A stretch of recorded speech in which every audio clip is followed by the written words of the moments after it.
또 청와대를 온전히 국민께 개방하여 돌려드리는 측면을 고려하면 용산 국방부 청사 이전 결정을 신속히 내리고 추진하는 것이 옳다고 판단됩니다.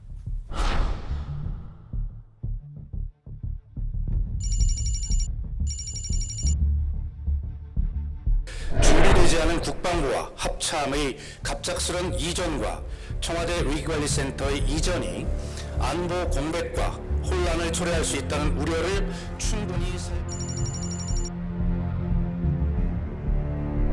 안타깝습니다. 협조를 거부하신다면 강제할 방법이 없습니다.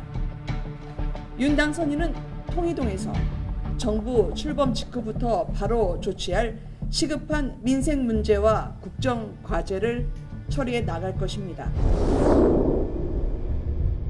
잘못된 믿음이 의식을 지배하게 된 불행이 온다는 얘기를 하고 싶어요. 임기 중에 집무실을 이전하게 되면 그것이 바로 흔히 이야기하는 국정 공백이나 안보 공백을 야기할 가능성이 큽니다.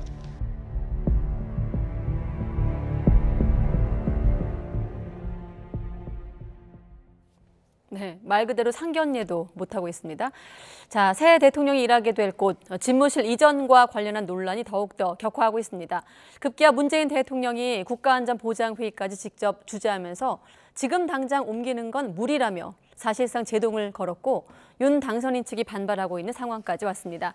국가적 논쟁 사안으로 떠오르면서 여야 간 공방전도 거세게 일고 있습니다. 나이트 포커스 오늘은 최진봉 성공회대 교수, 장성철 대구가톨릭대 특임 교수 두 분 나오셨습니다. 네, 안녕하십니까? 네, 안녕하십니까?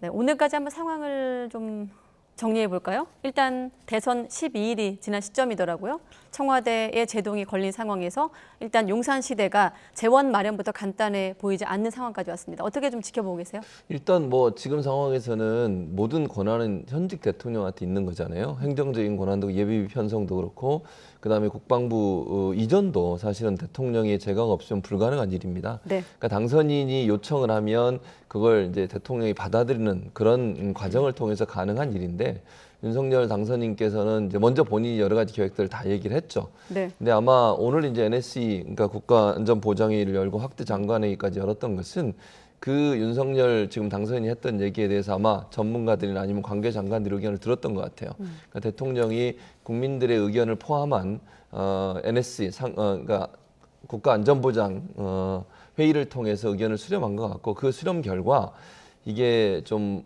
너무 급하게 처리하는 문제에 있어서 문제가 있다고 판단이 된 것 같습니다. 그래서 일단 제동을 걸었던 것으로 보여져요. 그래서 뭐 의견을 전달했다 이렇게 표현을 했는데 아마 2달이라는 시간에 어떤 데드라인을 마련해 놓고 그 기간 안에 모든 걸 마치겠다고 하는데 상당히 이제 국방부나 합참이 옮겨지게 되면 전략 자산이나 아니면 군 안보에 공백이 올 수 있다는 그런 위험성에 대한 거기 1%를 하더라도 그 위험성은 결국 국민 전체 생명과 안전에 위협이 될 수 있는 사안이니까 그 문제를 아마 고려한 것 같고 또 하나는 어쨌든 이 문제가 집행이 되고 혹시나 나중에 문제가 발생하게 되면 그 책임은 오로지 문재인 대통령이 지는 겁니다. 왜냐하면 본인이 결정권자고 본인이 사인을 하는 거예요. 윤석열 당선인은 요청은 하지만 실제 본인은 책임지는 부분은 없어요. 네. 그렇기 때문에 본인이 책임을 져야 되는 상황에서는 좀 더 심도 있게 고민할 수밖에 없는 상황이었다. 아마 그런 여러 가지 고려가 돼서 우려를 전달하겠다고 아마 결론이 나온 것 같습니다. 네, 그래서 당선인 측에서 협조를 거부한다면 강제할 방법이 없다고 한 거거든요. 자, 양측 얘기를 들어보고 또 장 교수님 의견 들어보죠. 네. 새 정부 출범까지 얼마 남지 않은 촉박한 시일 안에 국방부와 합참, 대통령 집무실과 비서실 등 보좌기구, 경호처 등을 이전하겠다는 계획은 무리한 면이 있어 보입니다. 시간에 쫓겨야 할 급박한 사정이 있지 않다면 국방부, 합참, 청와대 모두 보다 준비된 가운데 이전을 추진하는 것이 순리일 것입니다. 안타깝습니다. 문재인 대통령이 가장 대표적인 정권 인수인계 업무의 필수 사항에 대해서 협조를 거부하신다면 강제할 방법이 없습니다. 윤 당선인은 통이동에서 정부 출범 직후부터 바로 조치할 시급한 민생 문제와 국정 과제를 처리해 나갈 것입니다. 그리고 5월 10일 0시부로 윤석열 당선인은 청와대 완전 개방 약속을 반드시 이행하겠습니다. 앞서 최 교수님께서 청와대가 의견을 전달했다고 했는데 그 전달하는 방식이 NSC 국가안전보장회의를 거쳐서 안보 최고의결기구를 거쳐서 한 거거든요. 거기에 대해 의미를 부여한다면 어떤 의미가 있을까요? 안보상 여러 가지 측면에서 검토를 해보면 지금 윤석열 당선인의 지금 청와대를 용산으로 이전하겠다라는 것은 상당히 무리하고 위태로운 부분이 많을 거라고 좀 생각이 듭니다. 네. 그럼에도 불구하고 현직 대통령의 마지막 책무는 원활한 정권 이양이거든요. 그런데 지금 용산으로 이전하겠다, 그리고 청와대를 나오겠다, 청와대를 국민들께 돌려드리겠다, 이런 것은 윤석열 당선인의 거의 1호 공약입니다. 그 공약에 대해서 현직 대통령이 우리는 협조를 못하겠다라고 얘기하는 것 자체가 신구 권력 간의 갈등, 혼란, 이런 것들로 국민들이 상당히 불안하게 볼 수밖에 없다라고 말씀을 드립니다. 네. 윤석열 당선인의 주장도 맞고, 그리고 청와대의 주장도 맞다고 보여집니다. 그렇다면 이러한 것들은 자꾸 대변인을 통해서 서로 공방을 하는 것이 아니라 좀 긴밀하게 비서실장과 정무수석의 라인도 있고 대통령과 당선인이 하루속히 만나서 이런 혼란 상황을 정리해야 되지 않을까라는 생각이 듭니다. 이 두 분들이 이런 식으로 부딪히게 되면은요, 그 진영을 지지하는 지지자들은 더 큰 감정적인 배설을 할 수밖에 없어요. 이렇다면은 당선인이 50여일 후에 새로운 시대를 이끌어 나가는데 상당히 부담이 될 수밖에 없습니다. 국민 통합은 물 건너가게 되는 것이죠. 그러니까 이런 것들을 잘 해결할 수 있도록 현직 대통령께서 일단 협조하는 것은 맞다라고 보여집니다. 네. 이따가 그 회동 얘기할 때 조금 더 신구 권력 간의 회동 얘기는 좀 잠시 뒤에 전망하기로 하고, 앞서 교수님께서 국가안보와 군 통수는 지금 대통령이 내려놓을 수 없는 책무라는 점을 좀 강조했거든요. 그런 점과 좀 맞물려서 본다면, 그러니까 이제 청와대를 국민한테 돌려드린다는 뜻에는 공감한다라고 표현을 하면서 또 이 말을 붙인 거거든요. 맞죠. 저 말이 맞아요. 그런데 저도 사실은 용산으로 이전을 하겠다는 것 자체가 상당히 무리한 것 같다는 생각이 들어요. 네. 왜냐하면 3월 15일 날 처음으로 용산으로 이전을 해야 되겠다는 얘기가 처음 나왔고요. 그로부터 대략 6일 후인 3월 20일 날 윤석열 당선인께서 우리는 용산으로 갑니다라고 확정적으로 얘기하셨잖아요. 6일 동안 과연 용산으로 이전하는 것이 타당성이 있는지, 다른 부작용이 있는 것이 아닌지, 다른 혼란과 갈등은 있는 것이 아닌지 충분히 검토됐다고 보여지지 않습니다. 그렇다고 하더라도 현직 대통령께서 당선인이 추구하고자 하는 이러한 논리를 안보상 위험, 여러 가지 어려움 때문에 거부하는 것 자체가 현직 대통령이 가장 중점들에서 해야 될 마지막 책무를 방기하는 것이 아니냐라는 생각이 듭니다. 네, 저는 이렇게 생각해요. 지금 장 교수 말씀하신 것처럼 이게 무리하게 진행이 되다 보면 1%의 안보 공백이라고 생긴다고 하면 그건 정말 위험하다고 저는 생각합니다. 물론 그 사이에 무슨 일이 없을 수도 있어요. 그럼에도 불구하고 혹시나라고 하는 케이스가 있을 수 있지 않겠습니까? 그런 일이 발생하게 되면 그건 정말 큰 문제이고, 아까도 말씀드렸지만 그 모든 책임은 오로지 현직 대통령이 지는 겁니다. 아까도 제가 언급해 드렸지만 현직 대통령이 모든 걸 결정하고 사인하고 모든 책임은 현직 대통령이 지는 거예요. 당선인은 요청만 하는 거잖아요. 네. 그리고 그 요청이 받아들이고 안 받아들이고는 현직 대통령이 결정할 문제인데 아마 심사숙고했을 거라고 생각해요. 이런 예를 들어서 이제 그 문재인 대통령 입장에서도 이런 문제가 불거지는 것이 그렇게 달가운 모습은 아니라고 저는 보거든요. 네. 그럼에도 불구하고 이 문제에서 선을 일정 부분 긋지 않으면 이게 문제가 발생할 수 있고 앞으로 논란이 될 수 있는 사안이 될 수 있다는 점에서 퇴임 후에도 그런 점에서 이제 본인의 고민을 아마 결정하고 얘기한 것 같고요. 그러기 전에 아마 이제 국가안전보장회의의 위원들의 얘기를 좀 충분히 들은 것 같아요. 어떤 문제가 있는지, 또 이런 문제가 발생했을 때 차후에 어떤 부작용이 생길 수 있을지, 이런 부분들을 아마 고민하고 들어서 결정한 것 같습니다. 그러니까 교수님 말씀도 맞는데, 평화롭고 원활한 정권 이양이 현직 대통령의 마지막 책무라는 측면에서 보면은 이러한 것들이 자꾸 어떤 수석 입을 통해서, 다른 청와대 참모진의 입을 통해서 나가는 것은 결코 현명치 못한 처사라고 보여져요. 그래서 자꾸 이제 의제를 조율할 것이 아니라 내일이라도 당장 문재인 대통령께서 직접 당선인께 전화해서 자 만납시다. 만나서 여러 가지 얘기합시다. 그러한 너그러운 포용력과 아량, 그리고 현직 대통령으로서의 여러 가지 현명한 처신, 이런 것들을 보여주시면 어떨까라는 생각이 듭니다. 당선인은 1호 공약이기 때문에 본인이 이거 약속 꼭 지켜야 된다고 지금 생각을 하고 있고 본인이 이 약속을 지킴으로써 국민 속의 대통령, 국민과 소통하는 대통령, 친근한 대통령이라는 대선 공약을 약속을 지키려고 하는 거거든요. 네. 그렇다면 이 의지를 또 꺾어서도 안 된다라는 생각이 듭니다. 네, 이 집무실 이전 문제와 관련해서 청와대가 제동을 건 부분을 먼저 짚어봤고 이후로는 지금 예비비 문제, 그리고 말씀하신 회동 문제, 그리고 또 한 가지 여야 공방을 통해서 이 문제를 한번 짚어볼 텐데 먼저 예비비 문제. 이를테면 이사를 가야 되는데 돈이 필요한 건데 첫 관문인 재원 마련에서부터 지금 제동이 걸린 거거든요. 그렇죠. 예비비 같은 경우도 사실은 당선인 측에서 요청을 할 수 있지만 그걸 당선인이 신청할 수 있는 게 아니에요. 법적으로 보면 네. 행안부 장관이 기재부 장관의 협조를 구해서 국무회의에 상정을 하게 돼 있거든요. 그리고 국무회의에 통과를 해야만 가능한 것이기 때문에 네. 지금 상황에서는 예비비를 당선인은 요청을 하는 거예요. 부탁을 하는 것이고 그 부탁을 듣고 안 듣고는 이제 현 정부가 하는 것이잖아요. 네. 아마 이제 오늘 NSC에서 이런 결과가 나왔기 때문에 이 예비비를 통과시켜 버리면 지금 현재 우려를 제기한 부분들이 전혀 앞뒤가 안 맞는 거잖아요, 결국은. 그래서 아마 일단 내일 아마 국무회의는 상정이 안 되는 것 같습니다. 그러니까 추후에 만약에 이제 두 사람이 만나서 어떤 대화가 이루어질지 어떤 얘기가 오갈지는 모르겠습니다만 그리고 나서 일정이나 아니면 어떤 그 로드맵을 좀 만들고 그리고 나서 필요하다면 예비비를 집행할 수 있겠죠. 상정을 할 수도 있겠고. 그러나 지금 상황에서는 일단 우려를 표명한 상황이기 때문에 청와대 입장에서는 예비를 집행하기가 어려운 상황이고 일단 두 분이 만나서 어떤 대화와 어떤 결과가 나올지를 지켜본 후에 추후에라도 필요하면 논의가 될 수 있는 사안이다 이렇게 생각합니다. 그러니까 국무회의 심의를 거쳐서 대통령이 확정하는 게 예비비인데 이제 상정조차 안 될 것 같다라는 전망이고 이렇다 보니 국민의힘은 청와대를 향해서 지체하지 말고 예비비를 상정해라 이런 입장이고요. 이런 것도 상당히 어려운 부분이에요. 양비론을 안 갈 수가 없는데 이런 것들이 너무 지금 터프한 리더십은 보이는 것은 맞습니다. 당선인 측에서는 아직까지 현직 대통령은 문재인 대통령이라는 사실을 명확히 알아야 돼요. 그래서 이런 것들은 요구를 하면 문재인 대통령이 배려를 하는 거지 이것을 지시를 할 수가 없어요. 그러니까 나머지 한 50여일 동안은 현직 대통령에 대한 예우와 존중은 필요해 보인다라는 생각이 들고요. 네. 이 부분도 아쉬워요. 지금 당선인과 대통령 사이에 한 라인 같은 것이 분명히 구축돼 있을 겁니다. 그걸 통해서 대통령께 요청을 하고 이러이러한 상황입니다. 협조해 주십시오라고 하면은 문재인 대통령께서 이런 식의 결론을 안 내렸을 것 같은데 너무 밀어붙이기식 좀 거친 리더십을 윤석열 당선인도 좀 보여주는 것이 아닌가. 정치는요 대화 타협 조정이거든요. 지금 그런 것이 없고 상호 주장만 있다.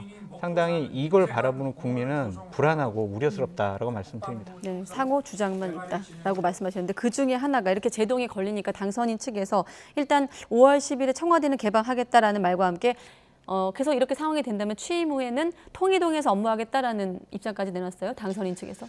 그것도 저는 너무 강대강 대치를 하고 있는 거예요. 저는 그건 좀 바람직하지 않다고 봅니다. 물론 뭐 본인이 결정하고 그렇게 하시겠다고 하면 그렇게 하겠죠. 근데 국민들이 볼 때 그게 얼마나 불안하겠습니까? 그러니까 통이동이라고 하는 지역이 무슨 보안이나 아니면 경비나 이런 부분들이 충분히 갖춰져 있다고 보기 어렵잖아요. 네. 지금은 당선인 신분이니까 그럴 수 있지만 대통령으로 취임하고 나시면 대통령이 경호를 잘 받아야 돼요. 현직 대통령이 경호가 제대로 안 되는 상황이 되고 위험에 노출될 수 있는 상황이 된다면 그건 상당히 위험한 겁니다. 국민들도 엄청나게 불안해할 수 있고요.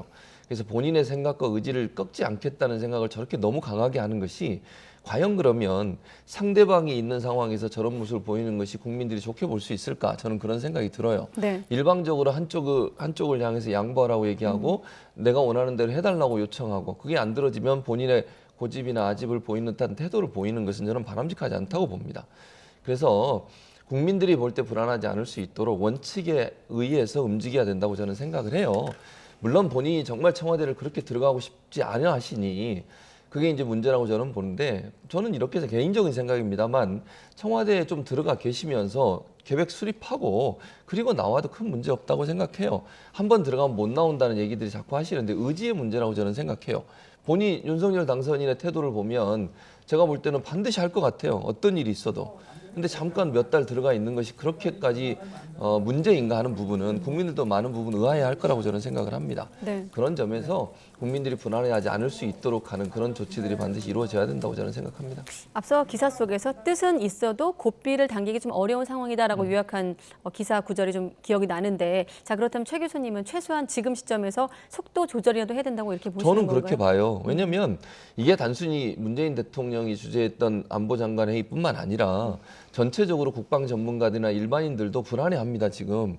왜냐하면 데드라인을 정해놓고 그 데드라인에 맞춰서 일을 하려고 해요. 근데 네. 이게 국방부랑 합참의 연쇄적인 이동이라고 하는 것이 준비할 것도 많고 전략 자산이라든지 아니면 전산 통신 시스템 자체가 첨단 장비로 되어 있기 때문에 또 보안이 중요한 상황이고, 이걸 옮기는데 아주 조심스럽게 그리고 완벽을 기하면서 옮겨야 되는 거예요. 근데 이렇게 2달이라는 시간 동안 모든 것을 할 수 있다고 생각하고 그 기간에 맞춰서 일을 시작하다 보면 중간에 뭐 예를 들면 그냥 의도적이 아니라 하더라도 그냥 넘어가는 일이 생길 수도 있는 거잖아요. 그 기일을 맞추다 보면. 네. 그렇게 하면 안 된다고 저는 본다는 거죠. 특정한 날짜를 정해서 그 전에 모든 걸 맞춰라고 지시하고 그 지시 때문에 움직여지다 보면 혹시나 놓치는 부분이 있을 수 있고, 혹시나 놓치는 부분 때문에 국방의 안보에 어떤 문제가 발생할 수도 있는 상황이기 때문에 충분히 검토하고 전문가들의 의견 들어서 그 일정에 맞게 움직이는 게 맞다. 그러니까 데드라인을 가지고 일을 하게 되면 그 자체가 상당히 허술한 부분이 나올 수 있는 위험성이 존재한다는 사실을 좀 기억했으면 좋겠습니다. 네, 김부겸 총리는 지금 이 집무실 이전 문제에 대해서 새 정부의 어떤 상징적인 사안이 돼버려서 당선인 입장에서 그렇게밖에 할 수밖에 없었다라고 입장을 밝히기도 했는데, 좀 최 교수님 말과 더불어 좀 명분을 쫓아가는 좀 그런 상황으로 보이기도 하고요. 그러니까 윤석열 당선인은 자신의 거의 1호 공약 같은 이 약속을 꼭 지키고 싶어 하는 거죠. 하지만 현직 대통령으로서는 국방부를 이전하게 되면 여러 가지 안보상 문제가 있기 때문에 이것에 대한 제동을 건 거고요. 저는 국정 운영은 그냥 신념과 고집만으로 이루어져서는 안 된다고 생각이 듭니다. 윤석열 당선인도 제가 비판하지 않을 수가 없는 이유가 뭐냐면, 본인이 후보 시절에 여러 차례 광화문 대통령 시대를 열겠습니다라고 했습니다. 정보종합청사로 가겠습니다라고 했습니다. 여러 가지 부장욕, 갈등, 혼란 다 검토를 했습니다. 완벽하게 우리가 다 검토를 했기 때문에 무조건 갈 겁니다라고 했고요. 원희룡 정책본부장도 똑같은 얘기를 했어요. 근데 하지만 당선인이 되고 나서 여러 가지 보고를 받고 나서 광화문 정보종합청사로 가게 되는 것은 상당히 악몽 같은 일이 많이 벌어질 거다라는 것을 본인 입으로 밝히셨잖아요. 이거는 그동안 검토하지 못했던, 건의받지 못했던, 얘기 듣지 못했던 그런 다양한 불편함이 있는 거 아니겠습니까? 이런 것들이 용산으로 갔을 때 대략 6일 만에 다 검토됐다고 생각할 수가 없어요. 예산 문제도 496억밖에 안 든다고 하셨지만 이전 비용, 여러 가지 경호상의 여러 가지 시설들을 보강을 하자면 이 돈 가지고는 택도 없을 겁니다. 그러니까 저는 최준봉 교수님의 말도 맞다고 생각이 들어요. 어느 정도 좀 천천히 계획을 세워서 본인의 임기 중에라도 이렇게 국민과 소통하는 친근한 대통령의 모습을 보이면 되지, 처음부터 데드라인 갖고 시작하는 것은 정말 많은 부작용이 나올 수가 있다라는 생각이 듭니다. 또 여야 공방통해서 다시 한번 짚기로 하고, 앞서 신고 권력 간 어떤 회동 문제에 대해서 인상을 찌푸리시면서 답변을 하셨는데, 장 교수님께서는 당사자가, 그러니까 대통령과 당선인이 직접 좀 해결이 된다고 했지만 일단 실무 협의가 성과 없이 끝났거든요. 교수님은 이 회동에 대해서는 어떻게 전망하십니까? 그러니까 회동도 저는 아무 조건 없이 만나야 된다고 생각해요. 두 분이 만나는 게 제일 중요하거든요. 의견 조율하다 보면 그게 안 될 수 있어요. 그러니까 모든 걸 열어놓고 일단 두 분이 만나는 게 중요해요. 아까 교수님은 문재인 대통령이 먼저 전화해야 된다 이렇게 말씀하셨는데, 지금 문재인 대통령이 만나자고 그랬어요. 언제든 만날 수 있고 만나는 것에 대해서 긍정적으로 계속 문이 열려 있다고 그러잖아요. 청와대 문은. 네. 근데 문제는 뭐냐면 조건을 달지 않고 만나자는 거예요. 일단 만나서 두 분이 얘기하다 보면 뭐가 문제이고 어떤 부분이 좀 충돌한 부분이 있고 이게 나오지 않겠습니까? 그럼 그걸 가지고 더 심도 있게 논의하고 네. 실무 협상에서 그 문제 가지고 좀 더 논의해보고 안 되면 2번, 3번 만나고 이런 과정을 보여주는 것이 국민에게도 안정감을 보일 수 있고 해결에 저는 실마리라고 생각해요. 만나기 전부터 어떤 의제를 어떻게 할 거냐를 다 짜서 그리고 만나자고 하면 시간도 얼마 없는데 지금 그러면 충돌만 계속 되는 양상이 될 거라고 저는 보기 때문에 네. 지금 상황에서는 물론 실무적으로 만나서 지금 협의한다고 하시는데 이것도 그냥 실무적인 만남보다는 직접적인 두 분이 만나는 날짜 정하고 조건 없이 만나서 대화하면서 문제를 하나하나 풀 수 있도록 하는 그런 방식으로 하는 것이 저는 맞다고 생각합니다. 이게 네. 실무적인 협동하면서 여러 가지 충돌되는 부분만 언론에 자꾸 부각이 되면 이 불안감만 커져요. 두 분 다 저는 부담이라고 생각합니다. 이거는 문재인 대통령도 그렇고 윤석열 당선인도 그렇고 전혀 도움이 안 돼요. 이런 모습을 보이는 것은. 그래서 제가 볼 때는 빠른 시간 안에 조건 없이 두 분이 만나서 대화를 하고 그 가운데 문제를 해결할 수 있는 방안들을 찾는 그런 방식으로 접근하는 게 맞지 않겠나 네. 이런 생각을 합니다. 양측에 모두 부담이 된다고 하신 부분 아마 자막에 있는 역대 가장 늦은 대통령 당선인 회동이라는 지점도 있지 않을까 싶은데 당장 만나서 어떤 문제를 대화하기에는 또 예민한 부분들이 많았습니다. 집무실 이전이 좀 지금 끼어들긴 했습니다만 그 이전에는 이명박 전 대통령 사면 문제도 있었고 또 인사권 문제도 있었지 않습니까? 그런 것들이 좀 어느 정도는 조율이 돼야 되지 않을까 싶기도 하고요. 그렇죠. 저는 근데 이 부분이 청와대의 의지만이 아니라 당의 민주당의 의지가 상당 부분 반영된 것이 아닌가라는 생각이 듭니다.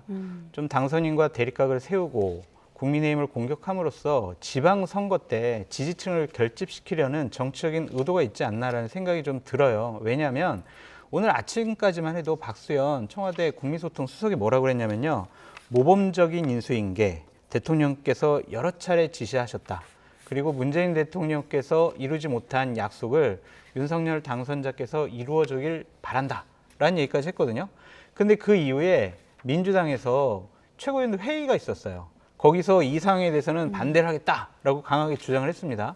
그러고 나서 오후에 청와대 NSC 회의가 열리고 청와대의 입장이 바뀌었죠. 그런 것을 보면 청와대가 민주당의 눈치를 보는 것이 아니냐, 그런 정치적인 논란에 청와대가 발을 담근 것이 아니냐, 그렇게 또 우리가 얘기할 수가 있습니다. 그런 개연성에 대해서 또 그렇죠. 교수님이 이제 전망해 주셨는데 그럼 바로 여야 공방으로 넘어가 보도록 하겠습니다. 민주당의 어떤 입장을 녹이셨는데 지금 집무실 이전 문제 놓고 여야가 또 다시 마치 대선 전국 한가운데로 온 것처럼 냉각됐거든요. 한번 발언을 들어보시죠. 민주당은 1조를 좋아하지 않습니까? 1조 그러면 대장동이 바로 생각나죠. 500억도 안 되는 이전 사업을 뭐 1조를 든다고 하는 게 광우병 생각이 나기도 하고 왜 이러는지 모르겠어요. 너무 황당한 이야기를 하니까 저희들이 그러는 겁니다. 당선 열흘 만에 불통 정권의 본색을 여지없이 드러낸 셈입니다. 미국에서는 한국에 K 트럼프가 나셨다는 말이 떠돌고 한간에는 레임덕이 아니라 취임덕에 빠질 것이다는 이야기까지 나오는 것 아닙니까?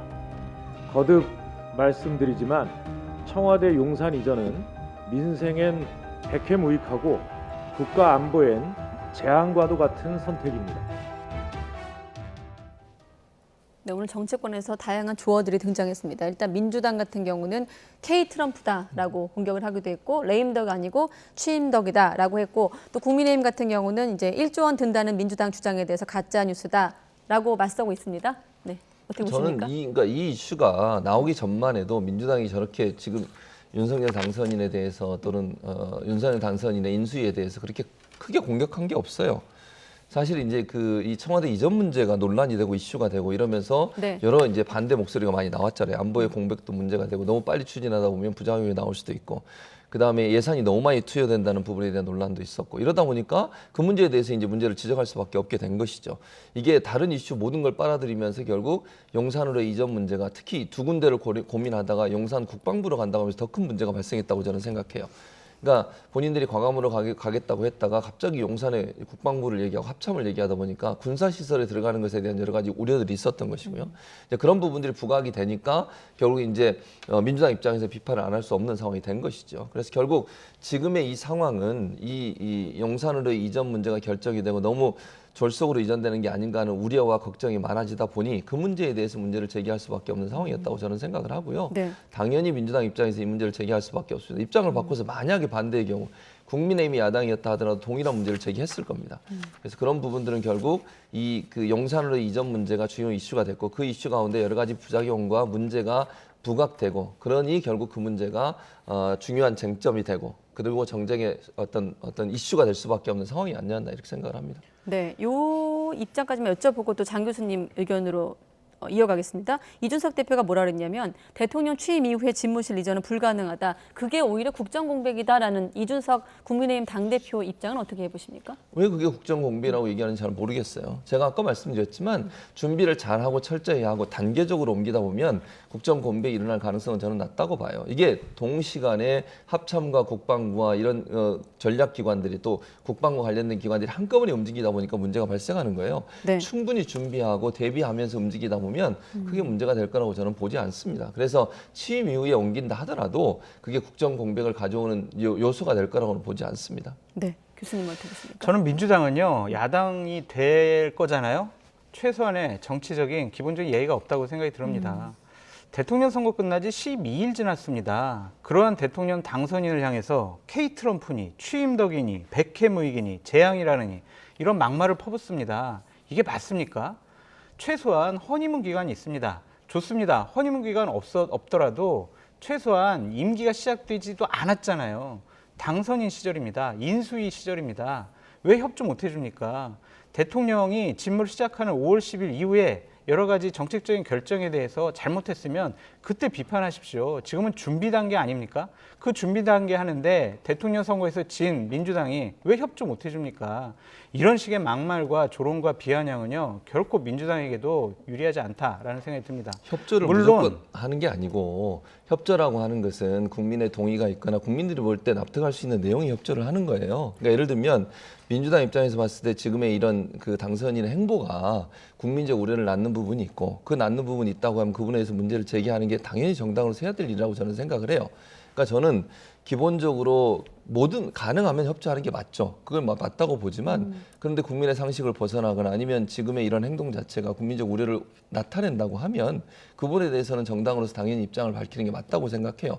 무작정 졌으니까 다 협조해라 이렇게 얘기하는 것 자체는 저는 잘못됐다고 보고요. 그러니까 타당한 부분이라면 협조를 해야 되지만 그렇지 않고 예를 들어서 문제가 될 수 있는 사안이 있다고 하면 네. 정당으로서는 당연히 문제를 제기할 수 있는 거죠.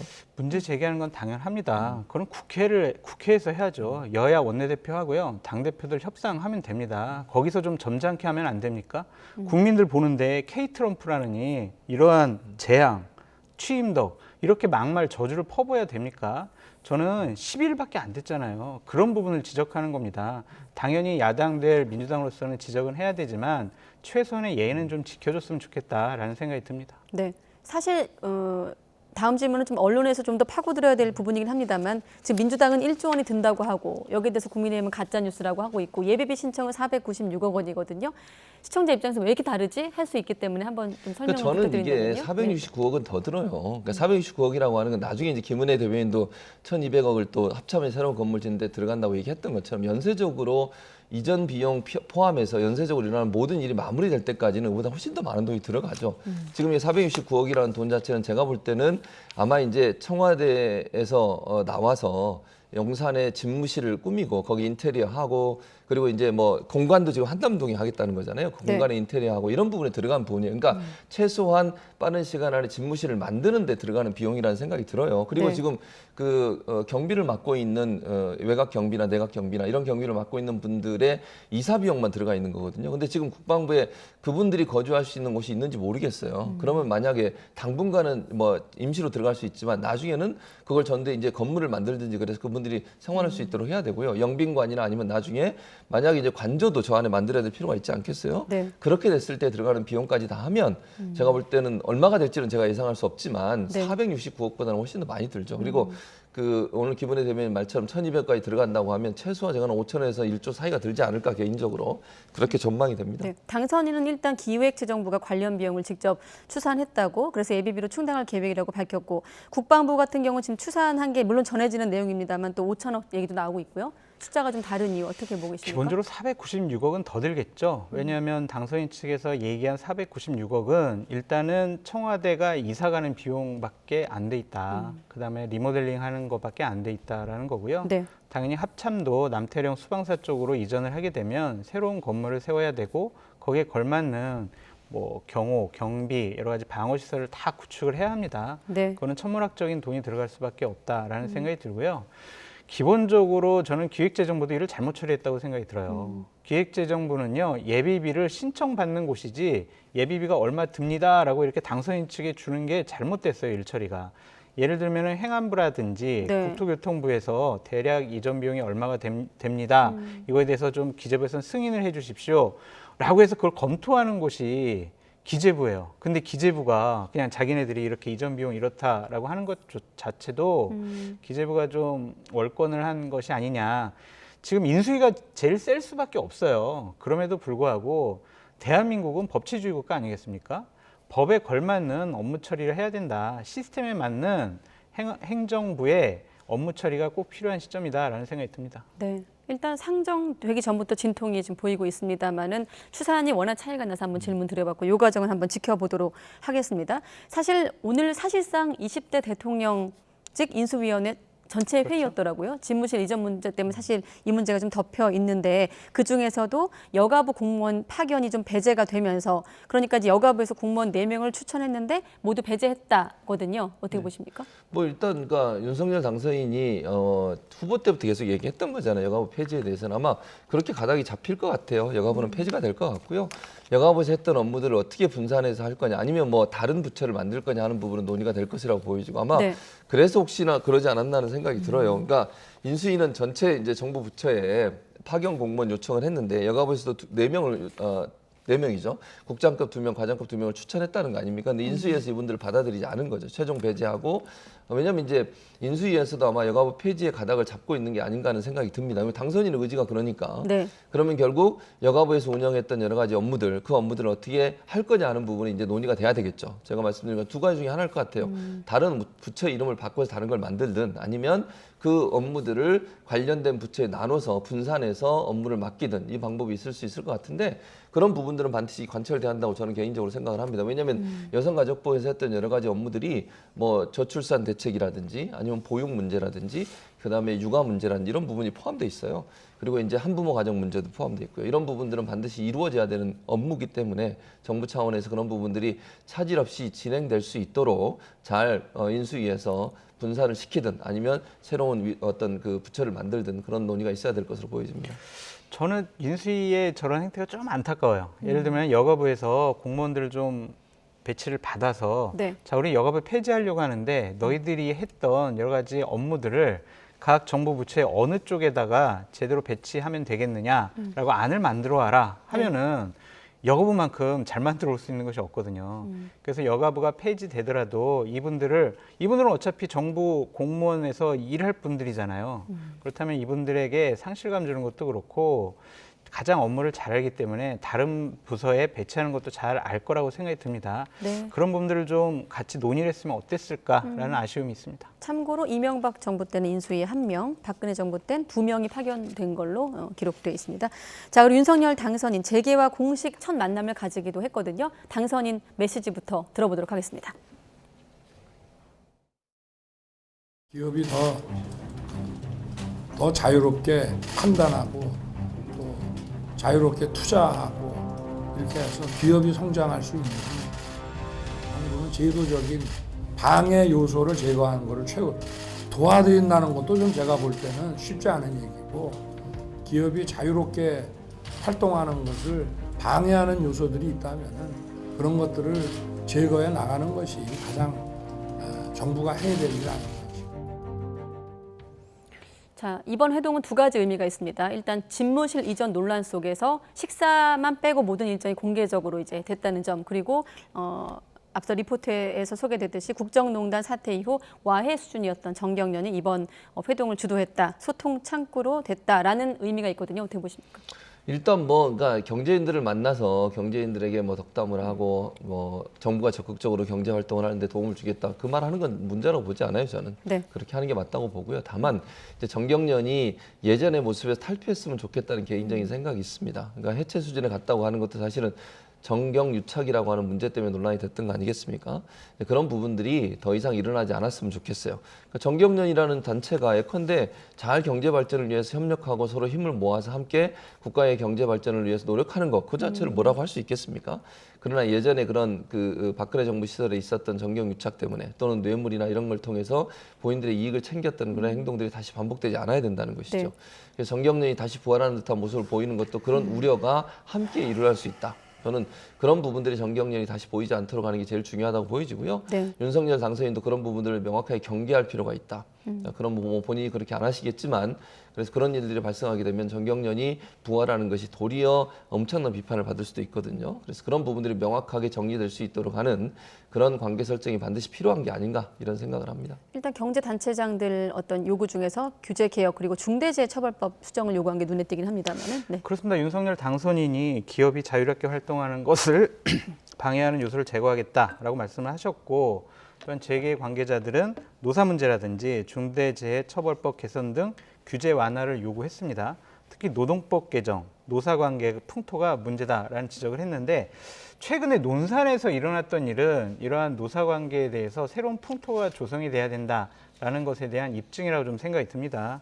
예를 들면은 민노총 화물연대 조합원이 비노조 조합원 차량에 브레이크 호스를 뽑았어요. 경찰이 제지해도 운전자를 협박했고요. 그러니까 노조원들이 자신들의 일감을 더 확보하기 위해서 비노조원들을 이렇게 핍박을 한다. 그리고 생명에 위협되는 브레이크 호스 같은 것을 뽑는다. 이런 것은 정당한 노조 활동이 될 수가 없죠. 그렇다고 민노총의 활동에 대해서 경찰이 제대로 제재를 하거나 이런 것들을 처벌하지도 않습니다. 이것은 당연히 기업가로서는 상당히 문제가 있고 비노조원들 같은 경우에는 생명의 위협을 느낄 겁니다. 이러한 풍토를 좀 바로잡아 달라는 것이 재계 관계자들의 요구였습니다. 네, 알겠습니다. 자, 여론조사도 간단히 보겠습니다. 국정수행과 관련된 전망에 대한 여론조사 결과인데 좀 간단히 보도록 하겠습니다. 잘할 것, 또 잘하지 못할 것, 잘 모르겠다 이런 답변인데 일단 3월 2주차, 그러니까 당선 직후가 되겠죠? 52.7%에서 잘할 것이 49.2%를 나타내고 있습니다. 어떻게 평가하십니까? 일단 이게 사실은 청와대 이전과 연관된 부분이 영향을 미쳤다고 밖에 볼 수가 없어요. 네. 왜냐하면 지금 당선하고 나서 2주차, 3주차에 특별히 다른 이슈가 없었어요. 모든 이슈를 지금 용산으로 이전 문제가 다 끌어모았고 그랬기 때문에 결국은 이 결과가 결국 국민들의 불안감이 더 커졌다고 볼 수 있는 거죠. 네. 이건 윤석열 당선인 입장에서는 좀 심각하게 볼 필요가 있다. 본인이 물론 주장하고 본인이 하려는 의지가 있어서 그걸 추진하는 건 좋습니다만 지금의 방식이 국민들의 동의를 얻는 데 상당히 좀 부정적인 영향을 미치고 있다는 것은 깊이 고민해 봐야 한다고 저는 생각을 해요. 그래서 이런 여론조사 결과를 통해서 윤석열 당선인이 속도 조절이라든지 아니면 국민이 정말 뭘 우려하고 걱정하는지 하는 부분에 대해서 깊이 숙고할 필요가 있다는 생각이 듭니다. 본인의 주장을 관철시키기 위해서 노력하는 것도 중요하지만 국민을 이기는 대통령이 있을 수 없는 거예요. 네. 어떤 형태로든 그런 점으로 본다고 하면 좀 더 깊이 고민해 보시고 전문가들 의견을 좀 더 깊이 들으시고 그리고 결정을 하는 쪽으로 가는 게 맞지 않을까 그렇게 생각을 합니다. 네, 그러니까 잘할 것은 3.5%포인트 하락했고 잘하지 못할 것은 4.4%포인트가 올랐는데 여기에 대해서는 장 교수님 어떻게 큰 해석하십니까? 부담이죠. 이것은 향후 국정 운영을 하려고 하는 당선인 측으로서는 상당히 심각하게 바라봐야 한다라는 생각이 듭니다. 네. 뭐 이거를 좋게 평가하는 분들은 처음에 기대치가 낮기 때문에 조금만 잘하면은 이 지지율이 올라갈 것이다라고 얘기를 하지만 이것은 어불성설이죠. 큰 기대를 갖고 출범을 해도 상당히 모자랄 판입니다.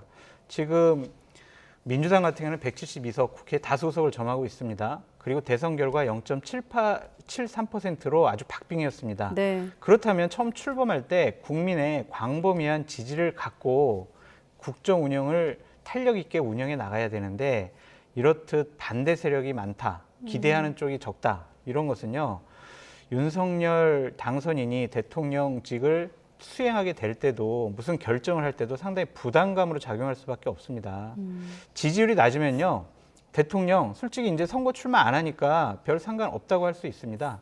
하지만 5월 10일 이후에 20일 있다가 선거를 치러야 하는 국민의힘으로서는 더 크게 큰 아픔으로 느낄 수밖에 없거든요. 네. 대통령 지지율이 안정적으로 나가야 기본적으로 지방선거 때 그 힘을 받아서 국민의힘이 선전할 수 있을 텐데 이것은 대통령 당선인보다 국민의힘에게 더 심각한 타격을 줄 것 같다라는 것 때문에 상당히 걱정입니다. 네, 앞으로 잘할 것의 그래프가 더 올라갈지 어떻게 될지 한번 지켜보기로 하고 YTN에서도 지금 대선 이후 또 지방선거 앞두고 다양한 지금 구도에서 전국을 짚고 있는데 이번엔 지방선거 앞두고 이재명 상임고문의 어떤 역할을 잠시 언급하고 마무리 짓도록 하겠습니다.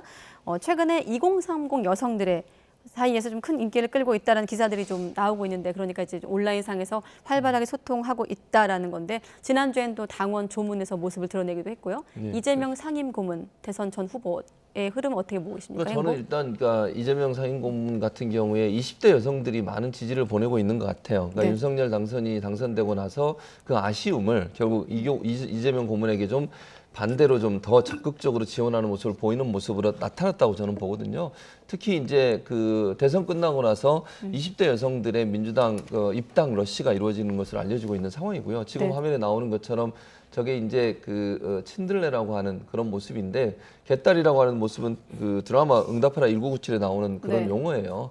그러니까 개처럼 귀여운 딸 이런 표현인데, 그만큼 본인이 딸이라고 아빠라고 불러요. 이재명 상임 고문을 힘내시라고 하고 뭐 위로도 하고 뭐 이런 여러 가지 일들이 일어나고 있는 건데, 결국 SNS를 통해 소통을 하면서 20대 여성들의 지지를 많이 받고 있고, 또 그들과 적극적인 소통을 통해서 뭐 정치의 전면은 나오지 않았지만 활동을 계속 하고 있다고 보여져요. 아마 새로운 어떤 지지 세력으로 자리 잡지 않을까 하는 생각이 듭니다.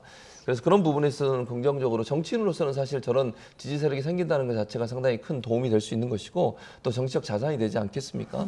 그래서 이제 본인이 어떤 행보를 하든 이런 분들이 적극적으로 2030 여성들의 적극적인 지지가 있다고 하면 본인의 행보에 상당히 힘이 실릴 수 있기 때문에 네. 당장은 정치 일선에 나서지 않겠지만 추후에 정치적 활동을 하는데 중요한 자산으로 작용할 가능성이 있다고 보여집니다. 네. 저는 입에 잘 안 붙어서 이 발음을 피하고 있었는데 최 교수님께서 친절하게 설명해 주셨습니다. 천방지축딸이라는 의미의 네. 어떤 단어였는데, 교수님은 이재명 상임고문의 행보 어떻게 보십니까? 이재명 상임고문의 가장 큰 숙제는 뭐냐면요. 지방선거 때 이재명 상임고문이 지원 유세를 하러 다닐 것이냐 아닐 것이냐, 이것은 본인에게도 큰 숙제고요. 네. 당으로서도 상당히 면밀하게 검토해야 될 부분이거든요. 지금 민주당 같은 경우에는 대중적인 인지도와 지지도, 그리고 당내 권위를 갖고 있는 지도자급 인사가 붕괴됐어요. 없어요. 24일 날 새로운 원내대표가 뽑히더라도 그분이 대중적인 지지도가 없습니다. 구심점이 없는 상황에서 지방선거를 치른다는 것은 악몽과 같은 결과를 낳을 수밖에 없는데, 이재명 고문과 같이 전국적인 인지도, 지지도, 그리고 아쉬움을 갖고 있는 정치 지도자가 없어요. 그래서 어떻게 등판할 것이냐는 건데, 두 가지로 우리가 판단해 볼 수 있죠. 아니, 너무 성급한 거 아니야? 대선에서 지고 2달 만에 나올 수 있어? 네. 이게 맞아? 라는 얘기가 나올 수 있고, 아니야, 그래도 이재명 고문만큼 전국적인 지지도, 인지도, 그리고 사람을 끌어올 수 있는 사람이 없어. 그러니까 등판시켜야 돼. 우리가 한 곳이라도 더 승리해야 되는 거 아니야? 이 논리 가지고 민주당은 엄청나게 부딪힐 거예요. 네. 이때에 이재명 고문이 어떤 현명한 처신을 해야 될 것인지 향후 관전 포인트다라고 말씀드립니다. 일단 윤호중 원내대표 비대위원장도 지방선거에 기여할 방안 찾아 제안하겠다라고 했거든요. 어떤 역할을 할 거라고 짧게 보십니까? 그러니까 저는 정치적으로 무슨 전면에 나서서 비대위원장을 맡거나 이러진 않을 거예요. 그럴 가능성 거의 없다고 저는 보고요. 다만 제한적으로 그러니까 예를 들면 선거 과정에서 한두 군데 중요한 곳이라고 말씀을 드릴 수 있는 이런 데 와서 지지하는 어떤 연설을 할 가능성이 있다고 봅니다. 뭐 전국적으로 다닐 거라고 생각하지 않고요, 저는 개인적으로. 그래서 아마 필요하다면, 물론 그것도 본인이 판단하실 문제죠. 필요하다면 중요한 장소에 한두 군데 나와서 지지 연설을 할, 지원 유세를 할 가능성이 있다고 저는 봅니다. 그래서 전면적인 정치 활동은 아니라고 보고요. 필요에 의해서 지방선거에서 지원 유세를 할 가능성은 아직 열려 있는 것으로 보여집니다. 네, 열려 있다. 어떻게 좀 다시 등판할지 등장할지 한번 이재명 상임고문의 정치 행보도 지켜보도록 하겠습니다. 오늘은 최진봉 성공회대 교수, 장성철 대구가톨릭대 특임 교수 두 분과 함께했습니다. 고맙습니다.